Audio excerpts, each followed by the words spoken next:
Welcome to RegTech Real Talk, where we dive into the wild stories behind financial compliance. I'm Jamahal. And I'm Charlie. Today we're diving into Russia's shadow fleet. Hundreds of ghost ships with fake identities moving everything from sanctioned oil to military equipment across the world's most watched waters. And Jamahal, when you first told me how a hobby ship spotter's social media post accidentally exposed how this whole system is expanding, I thought you were describing a Netflix thriller. But this is a true story. Totally. Let's get into it. So picture this. April 2024, Istanbul. There's this guy named Yörük Işık who basically does ship spotting as a hobby. Just watching vessels pass through the Bosphorus Strait like some people watch trains. Okay, cool. And he spots this cargo ship called the Barbaros loaded with trucks. Now, trucks on cargo ships, totally normal, right?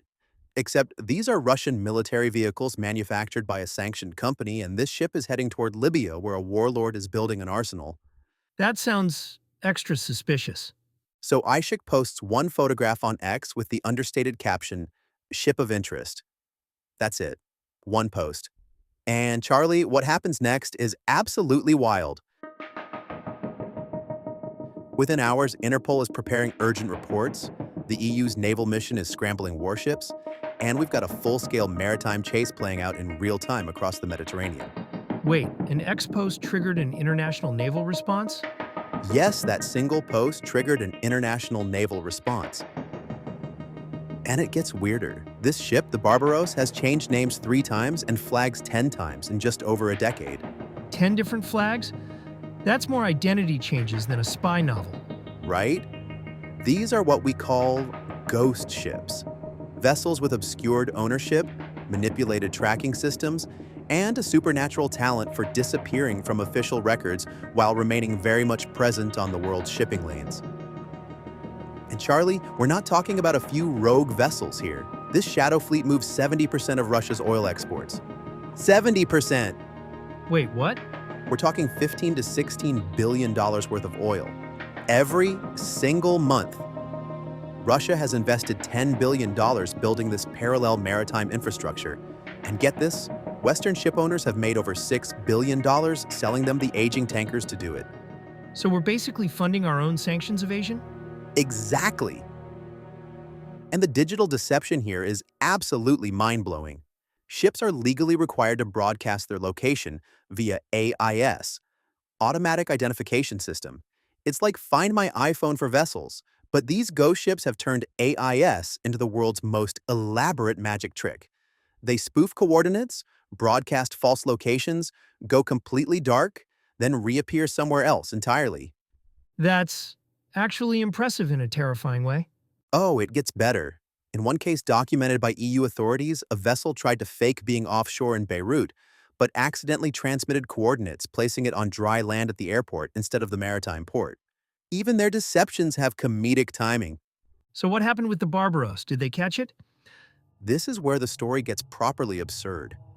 EU naval forces race across the Mediterranean. They've got one critical window to intercept before the ship reaches Libyan territorial waters. It's like a bureaucratic action movie. On May 1st, they finally board the vessel and find exactly what Ishik spotted.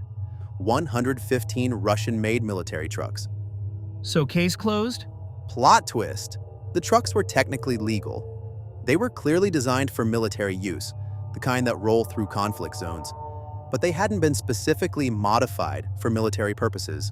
And under the bureaucratic precision of UN arms embargo language, because they weren't, quote, modified for military use, end quote, they were perfectly legitimate cargo. The ship just sailed on? The ship sailed on to complete its delivery. This reveals something fascinating and terrifying about how sanctions work in practice. They're so precisely defined that they create gaps large enough for cargo ships to sail through. But this isn't just about one ship, right? Oh no, this is absolutely industrial scale. By January 2025, 86% of Russia's crude oil exports were transported by shadow fleet vessels. We've got 311 oil tankers sanctioned by the US, UK, and EU for violating restrictions. But here's the kicker, 63 of those sanctioned vessels are still lifting oil like nothing happened. They're just ignoring the sanctions? Completely! And the money is staggering. In January 2025 alone, Russian oil export revenues hit $15.8 billion, up $1 billion from the previous month. For all of 2024, $189.1 billion. That's a $4 billion increase from the year before, despite all the sanctions efforts. Those numbers are insane. And here's what's truly wild. Russia's shadow fleet started as an economic tool, as aging tankers moving sanctioned oil to fund the Ukraine war. But now, those same vessels are delivering weapons to proxy forces across Africa and the Mediterranean. It's hybrid warfare disguised as commerce. So while everyone's watching Ukraine's eastern front, Russia is quietly opening a southern theater using cargo ships as military assets. Yes, Libya sits just 300 miles from European shores, and through partnerships with warlord Khalifa Haftar, Russia is positioning itself to control both African migration routes and Mediterranean naval operations. One expert called Libya Europe's soft underbelly. That's a genuinely chilling strategic picture. And Turkey is the critical enabler here. When EU naval forces tried to inspect another suspicious vessel in 2020, Turkish frigates intervened with this beautifully blunt message. The Turkish ship is under the protection of the Turkish Republic. And the inspection was called off. That's not just non-cooperation. That's actively interfering with international law enforcement. Exactly. Turkey sits at the crossroads of Europe, Asia, and Africa, and it's actively choosing to facilitate sanctions evasion rather than enforce international law. But Charlie, here's what really gets me. 94% of these shadow vessels are over 15 years old. Nearly 40% are over 20 years old. The oldest one still hauling Russian oil? Over 30 years old. We're playing environmental Russian roulette with rusting tankers carrying millions of barrels of oil through some of the world's busiest shipping lanes. That's a floating environmental disaster waiting to happen. But here's what keeps me up at night from a compliance perspective. Traditional screening systems weren't designed for adversaries who can change their ship's name, flag, ownership structure, and broadcast location at will. So how do you screen for something that's designed to be undetectable? You have to think in patterns, not lists. Look for ships with complex ownership structures, frequent flag changes, unusual routing patterns. If a vessel carrying oil or military equipment has taken scenic routes through multiple jurisdictions, ask why. The good news is that while these ships think they're invisible, they're actually leaving digital breadcrumbs everywhere. So the technology exists to detect them? Absolutely. Modern compliance platforms can flag these patterns in real time. Unusual ownership chains, AIS gaps, suspicious routing. 3 UAE-based companies alone control 19% of Russia's shadow crude shipments. Chinese firms handle another 10%. Turkish companies manage 13% of Russia's oil products. These aren't random operators, it's an organized network. So the challenge isn't capability, it's implementation. The screening tools need to be accessible beyond just the biggest banks and shipping companies. Meanwhile, the scale keeps growing? Sure does.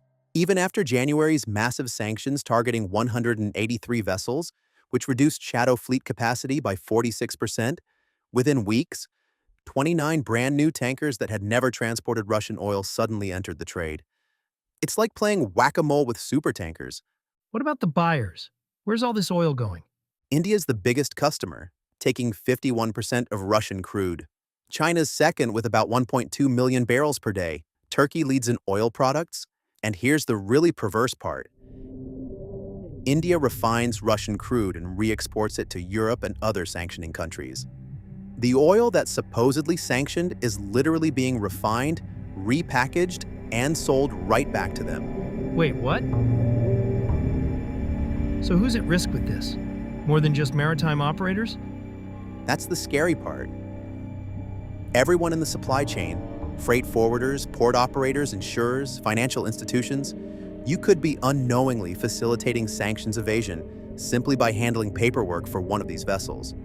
When commercial vessels become instruments of geopolitical destabilization, everyone becomes a potential compliance target.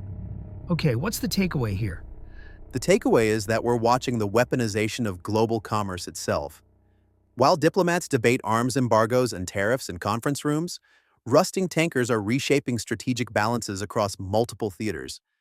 The question isn't whether we can stop every ghost ship, it's whether we can adapt our detection systems fast enough to keep up with adversaries who have already moved beyond traditional categories of conflict. And somewhere right now, more ghost ships are in transit.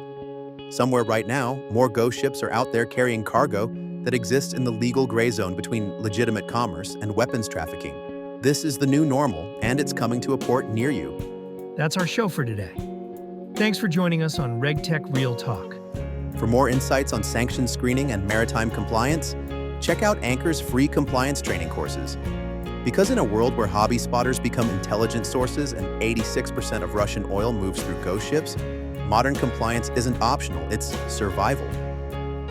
I'm Charlie. And I'm Jamahal. Stay compliant out there. The ghost ships are circling.